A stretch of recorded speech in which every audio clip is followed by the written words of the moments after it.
Hello friends and welcome back to Max TV Original. Today we will be having a look at the industrial computer by Allen Bradley. This usually used in factories like say Pepsi or Coke for machines so that fill the bottles and measure the levels and all that sort of stuff.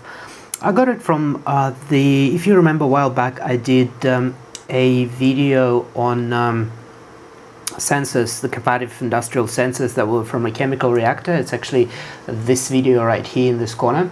So that's actually from the same machine. I just had them boxed in and I haven't had a chance to go through them, but here they are. They are awesome. They're super expensive. I was looking for a data sheet and software for them and came across the price, and they're like, just for this computer here is $6,000. It's a pretty crazy price. So it's very modular and it's can be used for anything really. It doesn't have to be a factory, it can be used for home automation, let's say. So let's have a look at the first thing, which is a computer. So this little device is DIN rail mountable, very easy to mount as well, so just click those off. They're all the same. You grab your standard DIN and then you clip them back on, and there we have it. It has a side cover, so this device usually goes in first. As you can see, there's an open board there. There's not much, it's literally just a computer. You can plug the CF card, it's got Ethernet, it's got COM port, and that's about it. And the key for run, remote, or programming. So run is run, remote is where you want to control it remotely from another device that I'll show you. It's a panel view. And programming for programming, of course. CF card, which I don't have, it was removed when I was getting those machines because of the software, I guess a copyright or something. So that usually comes with a panel like that with a battery to run the BIOS. So battery plugs in, and then that slides over the top and just clicks in place like that. So that's the edge of it. The next unit, we can put anything really. They're all interconnectable. If you can see this little port here. So what happens is the next unit will plug into port and they're all the same. So I'll grab random unit, let's say this one. Let's have a look at this one. This is input, RTD and resistance. So that's for the resistive sensors. If you want to do some sort of a measurement, that would be all the inputs. It supports how many? 1, 2, 5 sensors. So a little door here. And as you can see, that's that little port. So when you slide them together like that, you can then see that little switch here, the white one, you click it and that joins the ports together. So now those two devices are interconnected. Pretty neat, hey? So let's unplug it, and yes, it simply just pushes out, as you can see. That's the principle of it, how it connects. Very simple. I haven't seen the price on those, I just know that how much that computer costs. So this is the input for resistive loads. Let's have a look at the next one. This one is a 24 volt supply, again individually controlled. So you can have either how many? 15 outputs, and they do have little indicators which output is active. Then we have, I'm going to stack them as we go and connect them. The next one we have is this one, which is a DC output. Hang on, what was this one? Oh, that's input. So that's for inputs. This one is the output, so it outputs the power. That's the input sink source power. That's 24 volts output. Again, 15 inputs. Very same. It's pretty much just MOSFETs and a little microcontroller there. So we'll put this one here and connect them. The next one we have is this one, and that is a analog input. I'm not sure what it is yet, what it does. I haven't got the data sheet on it yet, but they're widely available from Rockwell Hardware, something like that website, or if you even search for Allen Bradley, say compact I/O channel analog input module, you'll easily find the software and everything for it. They even give you examples. So again, that's the analog module input. So we'll put that next here and join it. At the end we have a little terminator thing which is literally just a terminator, and it's got a little plug as well. So that goes on the end. Doesn't matter which module again, and then we'll clip that in. There we go. So look at that, we're already assembling the whole system. And I like those little doors that you can open and just wire everything. Surprisingly that no one scribbled on those, so that's really good. Then we've got the power supply. The power supply is recommended to put it in the center somewhere like that, so they can supply the computer first of all, and then the rest of maybe the output, and then the rest of the devices. So let's have a look at the power supply. It is a 24 volt bus current out, so 5 volt DC 2 amps, 24 volt DC 0.7 amps, and that's what it's outputting on those in pins for the internal system. And then it's got a user 24 volts 0.2 amps, so 200 milliamps for the user. So that's where your mains come in. So you've got the chassis ground, you've got load neutral, and then you've got the power out for the user 24 volts 200 milliamps, easily accessible fuse here as you can see. And it looks like it's very nicely built. So let's join that into the system. I'll put this in first. Latch it on, the computer, and there we have it. So that's the whole system. And again, it's also, by the way, worth mentioning, see those little metal tabs here, like this one and then this one? They want you to use it as a ground as well. So that's when you got the DIN rail in, that's used as a common ground. They all pushed in, but yeah. So that's great. Lots of safety. I haven't turned this unit on. I have powered previously another device of it, which is a panel view. So you would use Ethernet in link here to run it to other devices and your modem to monitor it with the software. This is another device that belongs to it. It's Panel View Plus 600. So this is a computer of its own. Unfortunately, it came damaged, so I had to fix it a little bit with a bit of epoxy. As you can see, that corner is missing. A bit here missing. So that's the external memory for a flash card, so you can write your own software and plug it in there. On the back we've got COM port, USB port here for a mouse, a keyboard. It's very versatile, Ethernet, and the power in 24 volts. There's a reset button, and also there is a little sticker here, if you can see, remove label tool style communication module. You can peel that off, and there's a little port there where you plug the communication module and mount it with those screws. I haven't got that module.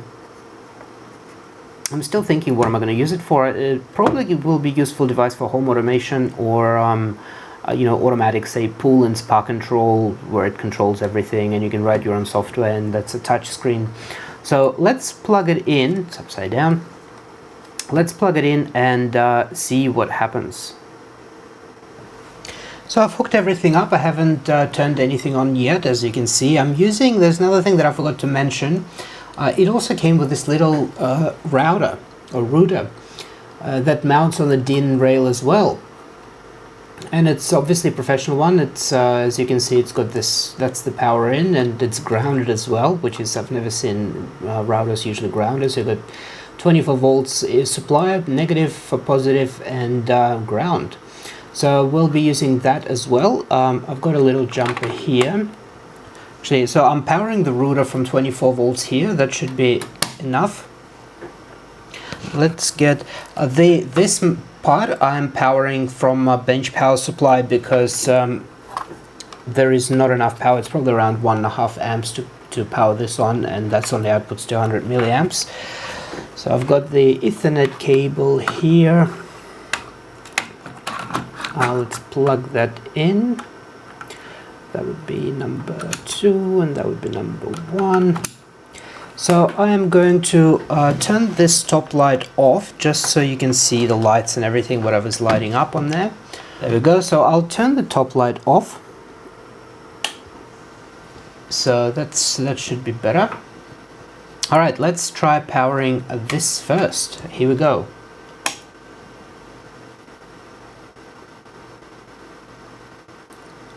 So that's on. It's saying there is no CF card. It's booting by the look of it. It's doing something. Those two are turned on. So I think that's as far as it goes. So we've got link there. Yeah, that's on as well, as you can see. Let me show you. So that's connected. Okay, let's power the display.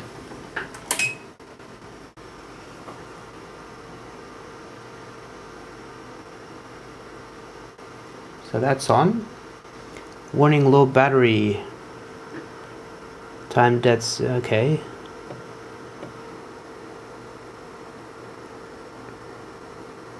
Touch anywhere to start. Okay. I'm not sure what's happening. I'm touching, but nothing is happening. So I've connected keyboard, but nothing happens either. It does appear to be recognizing it. So what I'm going to do is restart the actual unit, just the top one, and try to maybe boot it with, I don't know, F1. Let's see what happens on the screen. Okay, so now that I've pressed F1, it did something. So it says load application, terminal settings, reset, application. Let's go terminal settings.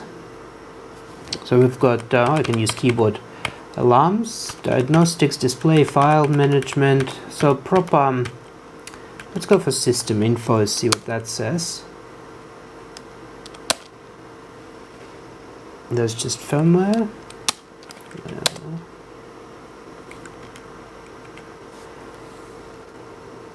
So it's got 48,000 kilobit of RAM and 85, so that's megabytes, I assume. That would be 4 megabytes. And flash as well, battery good, that's alright. So here's I found where you run the application. Internal storage, obviously that's the only one we have because I haven't got any cards in there. So let's go for, let's press source and see what, that would be switching. So F2 is load, let's try that. Okay, I'm still stuck at the same screen, so I'm going to probably try downloading and you know, resetting the whole software, but you get the idea of what the device do. And yeah, it's just like Arduino with operating system and many input and output ports that can be controlled over the Ethernet. So that's it. I don't have, unfortunately, the key for it, but it looks like a simple like electronic key, so I can just replace the whole lock with you know, one from eBay. After mucking around for about a week and trying to get the software going, which is taught me a lot, because before I didn't know what those machines were, as in how they work or anything like that. I knew it was a computer that operates factory equipment. After going to a regional website and seeing how much they're worth, it's ridiculous. And then going to get the software, thinking that I've got the software, turns out it was just little free software that has you know, you can't do anything with it. The real software was over $8,000. It's a nightmare. So after poking around on the internet, I've managed to get my hands onto the software. I've tried the, what is it called, the one for the computer itself. They're actually called PLC, Programmable Logic Controller.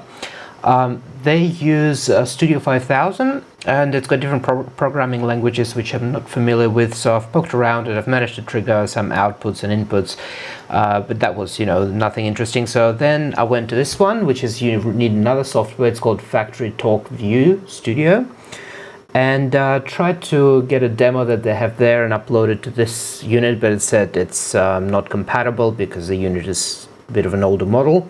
So I'm upgrading the firmware now, and as you can see, we've got some progress already with the, you know, mouse.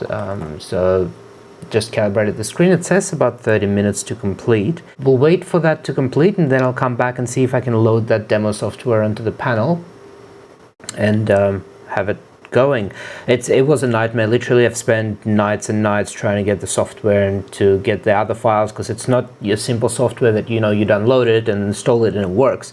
You have to get the communication, which is RS Links, I think, and that's a software that connects the device itself to the computer. Then you have to get another software, and yeah, it was a nightmare, but I've managed to get somewhere with it, so we'll wait for that to upgrade and we'll see what happens. I've just figured out what it was. I just needed a lower runtime, so let's try again. So let's load application, external source, and that would be demo load. No, and we'll see if that starts now. It's just a demo application. I'll try changing bits and pieces after I see if that works. Okay, it worked. So I have just uploaded the changed file of that program that we saw before. This one I put a little bit of few of my things, and I've put it so it starts directly. It doesn't start to into configuration. It starts directly the software. So let's give it a go. It was actually a lot of fun programming it. It's just like Photoshop. You just change the size of objects and put different text, different colors. Again, I've just changed existing demo program and the low battery. I've ordered new battery already for it. Very interesting battery, by the way. It looks like that. I've tried to open it up, but I couldn't. It's almost like IC. So anyway, it's starting that. I think I might be using this machine for backyard to program. You know, you can have multiple programs running the whole thing. It's got tons of inputs and outputs on the PCL. So I can use, for example, one screen, like as in first program to run SPA and, you know, heating of it and dosage of the chemicals, all of that. Then go to next screen, that would be the pool. The next screen would be, say, I don't know, a lighting in the backyard, and then stuff like that. So yeah, as you can see, what I've done is, let me zoom in so you can see better on the screen. So again, this bar is still here. I'm sure I can get rid of it in software somewhere. But yeah, I've changed it to Max TV Original, YouTube. Like and subscribe. Do like and subscribe, please. The clock didn't turn out too well, but I guess oh well. So again, all the buttons are working, so you can press here. I think one of them, yeah, it changes the color and whatever is happening, I am not sure. Then we go next, and it takes us to the next screen, which is a measurement of some kind. And yeah, you can press those buttons and whatever is happening, I'm not sure. Again, that's just a demo. So we can go to, as you can see, it's drawing some sort of a graph. We'll go to the next one. I've put that button, try me. I don't know what that does actually. Again, I've put the Max TV Original on top just for fun. I think it's just like some sort of an ink filament. I don't know what sort of plant that's for. All those are adjustable, and yeah, you can see it's changing colors. Next screen, that's some sort of a measurement as well. I'm not sure what, some sort of a rotation. That's the main screen again.